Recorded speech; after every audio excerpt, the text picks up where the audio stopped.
Everyone on TikTok is apparently packing their bags and leaving America. Meanwhile, I just spent thousands of dollars and a year of my life trying to get in. So today, I'm going to react to Americans saying they hate it here and maybe trying to figure out why I did the exact opposite. All right, so this first TikTok, the cover photo for it just says, like, all across the screen, fleeing America won't save you. So let's do it. I'm an American. I've lived abroad for 5 years now, and let me be the first to tell you that leaving America isn't necessarily going to save you from a Trump presidency. I don't want to say it in my intro, but yes, a lot of people want to leave America because of the Trump presidency, which is a super drastic thing. There are very few countries in the world where a leader gets democratically elected and half the population is ready to pack their bags and move somewhere else because of it. I noticed that my video about how to get a job abroad is getting a lot of traction after the election. I'd never want to discourage anyone from making that move if they really want to. It's the best thing I've ever done. I have no regrets about it. There are a few things that I think people should consider before taking such a huge leap. My first tip is to look up the laws and attitudes in the country you want to go to as it relates to the issues that you're worried about in the US. For example, in America, a lot of women are rightfully worried about the access to abortion. Here in Senegal, the only way a woman can legally get an abortion is if the pregnancy is threatening her life in some way. So it's not better here. And I would even say for the LGBTQ community, I know that there's a lot of worries about the queer and trans community as well. Homosexuality is entirely criminalized here. So I would just say, before thinking about moving to another country, what you might need right now is to maybe just move to another state. The end of that is the whole thing. Maybe you don't move to another country. Maybe you just need to move to another state. If you don't like Republican laws, why not just move to a Democrat run state? Why not just move to a blue state? Blue states will save you. The American government is set up in such a way that the states have a lot of authority to make decisions for their people, and the federal government is kind of just watching over them. So she's totally right. If you're going to move thinking that you're going to lose your access to abortion or you're scared because you're gay, there are a lot of countries where it's a lot worse, despite the fact that there is definitely some criminalization of abortion happening in certain states in the US. Third, I know a lot of people want to move because of inflation and the very unrealistic cost of living in the United States. It's true that other places are considered cheaper when you compare it to how much it would cost in US dollars. That said, because the cost of living is lower in these other countries, so are the salaries. This is why you cannot just eat up all of the content you see from creators in other parts of the world that are like, oh my gosh, like, look at all these groceries I got for $10. They are probably getting paid off of social media or some other business that allows them to get paid in US dollars. So if you don't have that same setup, 9 times out of 10, you're going to be getting a much lower salary. I think this one is like the most prudent point. The United States has some of the highest salaries in the world, and there are very few places that you can go where you're going to make more money. And yes, despite the fact that cost of living is lower, if you're getting a job in that country that is supported by the local economy, you're going to struggle just like the other people in that country. A lot of people that successfully move out of the United States and brag very heavily about how it's so much easier to live there are because they're still tied to the United States economy. They're working remotely for a US company. They are a content creator, so they're getting paid US dollars through their content and brand deals. There are a lot of ways that you can make US dollars in a foreign country, but it's a lot harder if you just want to go there and get a job and just be middle class like the rest of their population. You're going to struggle just like they are. People struggle in every single country. I think the other important thing to note here as well is because the United States dollar does so well and it's such a powerful country, you have global spending power. If you move somewhere else in the world, you're not going to have global spending power. This woman who's moved to Senegal, she probably has to save up a lot of money if she's working for a Senegalese company to come back to the United States and visit her family. That's not something that she can just do on a whim. You're going to lose a lot of your spending power that you have globally. Say goodbye to yearly vacations to Mexico. Say goodbye to flying back to the United States just for a weekend, going across the country just for a couple days. Those things don't exist when you don't have global spending power. And that's the thing that you're going to lose out on and really, really miss if you leave the United States. The last thing I'm going to say isn't so much a tip as it is just something to keep in mind. Trump's presidency is going to affect how people around the world perceive you as an American, regardless of whether or not you personally voted for him. I was actually in Senegal around the time Trump was president and made his comment about shithole countries. The director at the research center I was at was very loud and angry. He came up to me, he was like, "Do you know what your president said about us today?" And I was like, whoa. I don't know him. Like, what? That didn't matter to him. I was American and that was the president of the United States. So he brought those concerns to me and I was meant to defend them. Around the same time, I was applying for a tourist visa to Nigeria and it got rejected because they were rejecting a lot of American visas because of Trump's comments about Nigeria. Or at least that's what my friend's uncle who worked at the embassy told me when I got rejected. Anyway, I really don't think any of this should really keep you from moving. If leaving America is on your heart, or moving to another country in general, I absolutely think you should do that. You're going to have a level of resilience and an ability to expect the unexpected to really build a life in another country. I think her last point is good too. Being an American is going to it's going to follow you everywhere. You're not going to be able to leave being an American. You can leave the country, but no matter where you are, you're still going to be American. And that's just a thing where you're going to need thick skin for it. People love to comment on how they don't like America. And if you're American, you're the one that's going to hear it. I definitely hear from my Canadian friends all the time how they feel about America because I'm the one that's living here. So I just have to take on the chin how they feel negatively about the country that I so chose to live in. All right, this video has 5 million views. So this is a very watched video and it just says it's time to leave America. I live and work in Spain, making roughly €1,000 a month, which in America is nothing, but in Spain is more than enough to live. I only work 16 hours a week, and I'm able to afford a super nice apartment in the city center of Madrid. Okay, I have spent some time in Madrid, and I think that's actually a super insane take. So I would assume that she lives with roommates because finding an apartment that's that affordable in Madrid is crazy. Madrid is like the financial center of Spain, so it's incredibly expensive. There are a lot of professionals, and even the professionals who are working full time, they're not working just 16 hours a week, find it hard to afford Madrid. And when I click at the comments, a lot of people are saying, this girl commented, is Madrid in the room with us right now? Are we living in the same Madrid? €1,000 a month is also nothing in Madrid. So I think she may have stuff a little bit wrong about the reality of Madrid, but let's keep going. Food costs me €20 a week. My electric bill is like €30 a month. I don't have to worry about gas or a car payment or insurance because the public transportation system is so world class that you don't even need a car at all.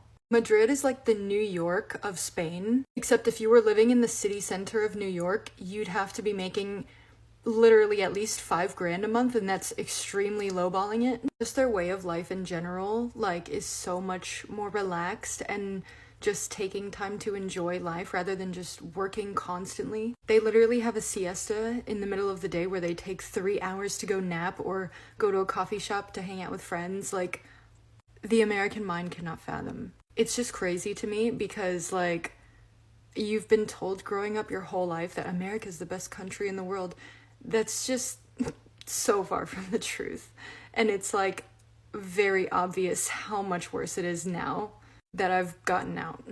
So she definitely makes some points about the lifestyle being very different. It's very nice that Spanish people go siesta and they really care about their culture. But people in the comments are basically flaming her about how wrong she is about what prices things are in Madrid. People are saying there's no way food only costs €20 a week. Maybe she just doesn't eat. I bet she probably lives with roommates. So it's great that she has this life and she doesn't have to work that much. But the important thing about a lot of careers that a lot of people forget is that you're also trying to save up to have a family and also save to retire. So there's definitely no room in her budget or her thought process even for what happens after this period of her life where she is done working, 16 hours and needs to work a little more because she wants to have a family and she eventually wants to retire. So those things are definitely predominant no matter what country you live in. But I feel like a lot of Americans that leave argue that their lifestyle is so much better and the cost of living is so much lower, but fail to account for the fact that there's no money left over to save for the future, which is incredibly important no matter what country you're in. So this is a popular video. This video has 7.2 million views, but a lot of people have remade this video and it's a grocery haul. They are showing what you can get for so little money. And I'm going to mute the audio on this because she doesn't talk, but there is sound on it, so I don't want to get copyrighted away.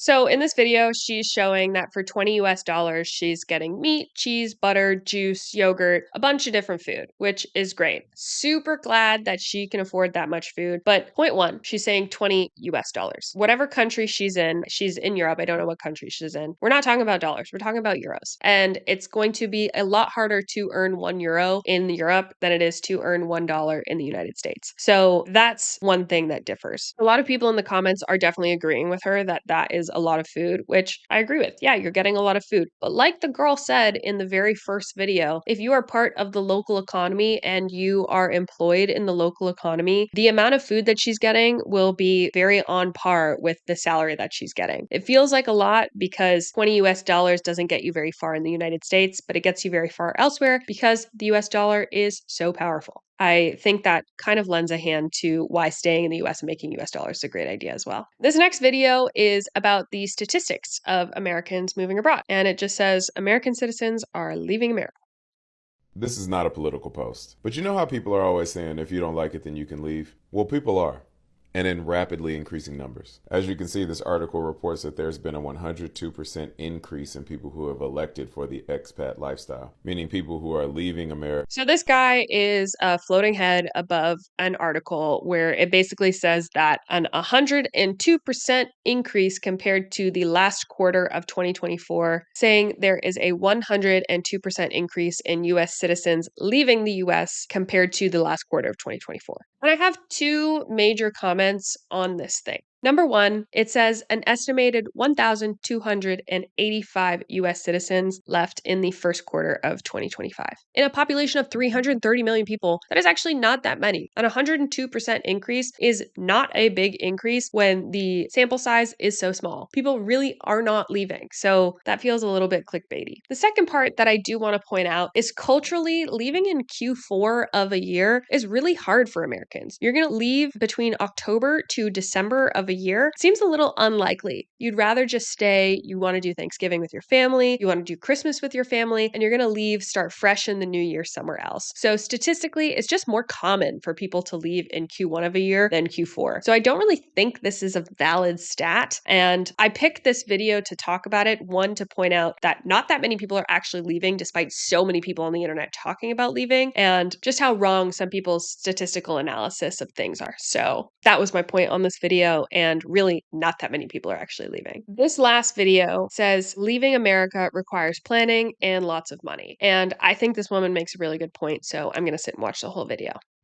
The difference is there's no jobs for you in other people's countries. Okay, people don't risk life and limb coming to America to take shitty jobs that no one wants when they have access to those jobs or better in their home countries.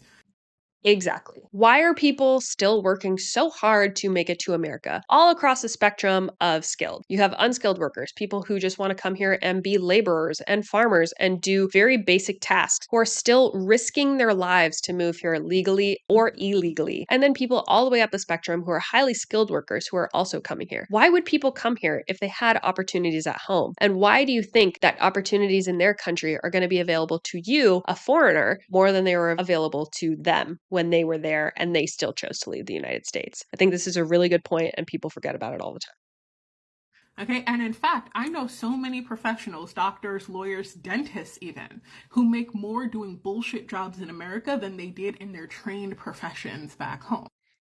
That is another thing that I think about all the time. When you talk to an Uber driver, for example, and you start talking about their life, sometimes they'll say something like, yeah, I used to be a doctor, or I used to be an engineer, or I used to build rockets. Like, people who move to America are highly, highly skilled people. They still can't get jobs here, and they're still willing to come here and be an unskilled worker, despite the fact that they were highly skilled in their home country. Why did people choose to do that if there was opportunity in other places in the world? That definitely also really exists in Canada. I grew up with a lot of friends whose parents immigrated to the country and had to be in unskilled jobs, but back home, they were lawyers and doctors and professionals. It's a really, really great point.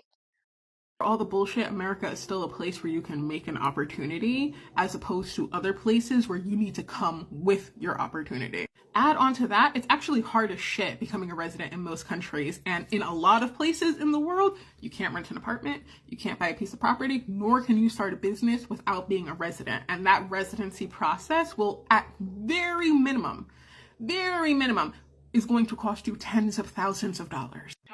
Yep. A lot of the people who want to leave don't realize how hard it truly is. And there's a lot of things that you are not allowed to do unless you legally go through that process, take a bunch of time in order to figure it out. So don't get it twisted. It's nowhere near as simple as a lot of people like to imagine that it is. Even something like the asylum process, which is specifically for people who fear prosecution in their home countries, right? Even that doesn't guarantee that you're going to be allowed to stay in that place. That girl made points. She is incredibly right. There's a lot of ways to think that you don't want to be in a place. Leaving America is incredibly easy. Staying gone is so much harder. You cannot just leave and expect everything to be butterflies and rainbows. It takes a lot of work, and there's a lot of reasons why people come here despite their skill level and their opportunity in their home country. So that's what a lot of people, I think, forget about threatening to leave America. But at the end of the day, if you don't want to be here, there's so many opportunities elsewhere in the world, so long as you work incredibly hard, save up, and plan in order to do them. I think everyone should just go where it makes them happy. And I'm going to stay right here in America because this is truly the land of opportunity. As that last woman said, this is the place where you can make an opportunity. And that's why people want to stay here. Thanks for watching.